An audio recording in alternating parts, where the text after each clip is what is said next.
நாளைக்கான வீடியோ தாங்க வந்திருக்கு. வீடியோ வந்து சூப்பரா இருக்கு அப்படின்னு தாங்க சொல்லணும். நம்ம மாயா இருக்காங்கல்ல, மாயா வந்து பயங்கரமான நெகிழ்வான ஒரு சம்பவம் ஒண்ணு பண்றாங்க அப்படின்னு தாங்க சொல்லணும். அது என்ன ஏதுன்னு பார்க்குறவங்க சேனலை மட்டும் மறக்காம லைக் அண்ட் சப்ஸ்கிரைப் மட்டும் பண்ணிருங்க.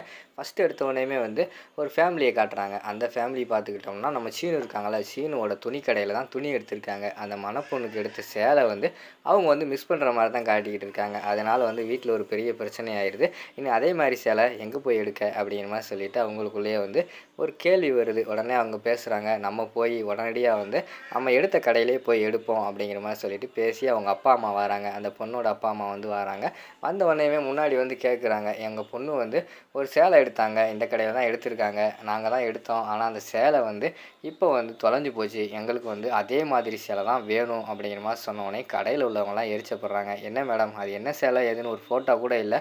அப்படி இருக்கும்போது நாங்கள் எப்படி தான் அந்த சேலையை எடுத்து கண்டுபிடிக்கிறது, எப்படி தான் நாங்கள் வந்து அந்த சேலைய உங்களுக்கு காட்டுறது, கடையில் வந்து ஆயிரக்கணக்கான சேலை இருக்கும், அப்போ அதில் எப்படி போய் கண்டுபிடிக்க அப்படிங்கிற மாதிரி சொல்கிறாங்க. மேடம் கொஞ்சம் வந்து உதவி பண்ணுங்கள், தயவுசெய்து வந்து எங்கள் கஷ்டத்தை வந்து புரிஞ்சுக்கோங்க. நாங்கள் வந்து அந்த சேலையை வந்து மாப்பிள்ளை வீட்டுக்கெல்லாம் காட்டியாச்சு, அதான் கல்யாண சேலைன்னு சொல்லிட்டு ஃபிக்ஸ் பண்ணியாச்சு. அப்படி இருக்கிற நேரத்தில் தான் இந்த சேலை வந்து காணாமல் போயிடுச்சு. தயவுசெய்து வந்து எங்களுக்கு அதே சேலையை மட்டும் எப்படியாவது எடுத்து கொடுத்துருங்க அப்படிங்கிற மாதிரி சொல்லிக்கிட்டு இருக்காங்க. கடையில் வேலை பார்க்குறவங்கலாம் வந்து அது வந்து முடியாத காரியம் அப்படிங்கிற மாதிரி சொல்லிக்கிட்டு இருக்காங்க. உடனே மாயா வந்து இது எல்லாத்தையுமே அங்கே நின்று பார்த்துக்கிட்டு இருக்காங்க. அந்த பொண்ணு மாப்பிள்ளை வீட்டு பொண்ணோட அப்பா அம்மா வந்திருக்காங்கல்ல, அவங்க வந்து பேசுகிறதெல்லாம் கேட்டுக்கிட்டே இருக்காங்க. அவங்களுக்கு ஹெல்ப் பண்ணணும்னு சொல்லிட்டு சரி வாங்க நான் காட்டுறேன் அப்படிங்கிற மாதிரி சொல்கிறாங்க. உடனே கடையில் வேலை பார்க்குற ஒரு அண்ணன் வந்து சொல்கிறாங்க, மேடம் அது வந்து ரொம்ப கஷ்டம் மேடம், அவங்க சேலையோட ஃபோட்டோவும் இல்லை ஒன்றும் இல்லை, மொட்டைக்கட்டையாக வந்து சேலைன்னு சொல்கிறாங்க, எந்த சேலையை காட்ட எப்படி காட்ட, நிறைய சேலை இருக்குது மேடம் அப்படிங்கிற மாதிரி சொல்கிறாங்க. வாங்க கண்டிப்பாக வந்து நம்பிக்கை இருந்தால் எடுத்து காட்டினா அவங்க வந்து பார்த்துருவாங்க அப்படின்னு சொல்லிட்டு அவங்க வந்து கூட்டு போய் ஒவ்வொரு சிலையை எடுத்து காட்டிக்கிட்டு இருக்காங்க.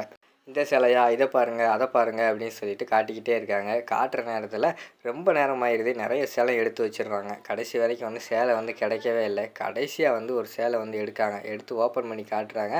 பார்த்தோன்னே அவங்களுக்கு வந்து அதுதான் அந்த சேலை அப்படின்னு சொல்லி கண்டுபிடிச்சிடுறாங்க. மேடம் மேடம் இந்த சேலை தான் அப்படிங்கிற மாதிரி சொன்ன உடனே ரொம்ப தேங்க்ஸ் மேடம், எப்படியோ வந்து தேடி கண்டுபிடிச்சிட்டிங்க. நாங்கள் கூட பயந்துக்கிட்டே இருந்தோம், மாப்பிள்ளை வீட்டில் வந்து என்ன சொல்ல போகிறாங்கன்னு சொல்லிட்டு எங்களுக்கே ஒரே யோசனையாக இருந்துச்சு அப்படிங்கிற மாதிரி சொல்கிறாங்க. அதெல்லாம் எனக்கு ஒன்றும் தேவையில்லை சார், இதை கொண்டு போய் உங்கள் பொண்ணோட கல்யாணத்தை நல்லபடியாக நடத்துங்க அப்படிங்கிற மாதிரி சொன்னாங்க. சரி எவ்வளோ காசு சார், எவ்வளோ ரேட்டு அப்படிங்கிற மாதிரி வந்து அந்த இடத்துல அவங்க கேட்டுக்கிட்டு இருக்காங்க. உடனே மாயா வந்து சொல்கிறாங்க, அதெல்லாம் காசெல்லாம் ஒன்றுமே வேண்டாம், நீங்கள் வந்து கல்யாண சேலையை தொலைச்சிட்டேன்னு சொல்லிக்கிட்டு இருக்கீங்க. யாருமே வந்து கல்யாண சேலையை வந்து தொலைச்சிட்டோன்னு சொல்லிட்டு வந்து பொய்யெல்லாம் சொல்ல மாட்டாங்க. உங்கள் மேலே எனக்கு நம்பிக்கை இருக்குது. நீங்கள் வந்து உண்மையாகவே தொலைச்சிட்டிங்க, அதனால தான் இப்படி சொல்லிக்கிட்டு இருக்கீங்க.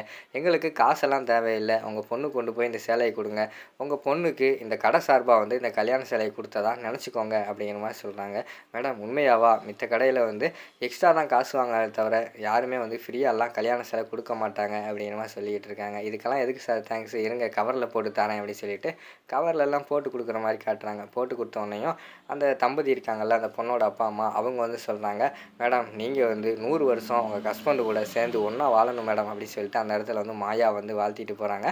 அதை கடையில் உள்ளவங்கெல்லாம் பார்த்துட்டு ரொம்ப சந்தோஷப்படுறாங்க மாயாவை பார்த்துட்டு. அதில் ஒரு அண்ணன் வந்து சொல்கிறாங்க, இருந்தாலும் வந்து நீ இவ்வளோ பொறுமையாக எடுத்து காட்டினது ரொம்ப சூப்பர்மா அப்படிங்கிற மாதிரி சொல்லிக்கிட்டு இருக்காங்க. விடுங்கண்ணே இதில் என்ன இருக்குது அப்படின்னு சொல்லிட்டு மாயா வந்து சொல்கிறாங்க.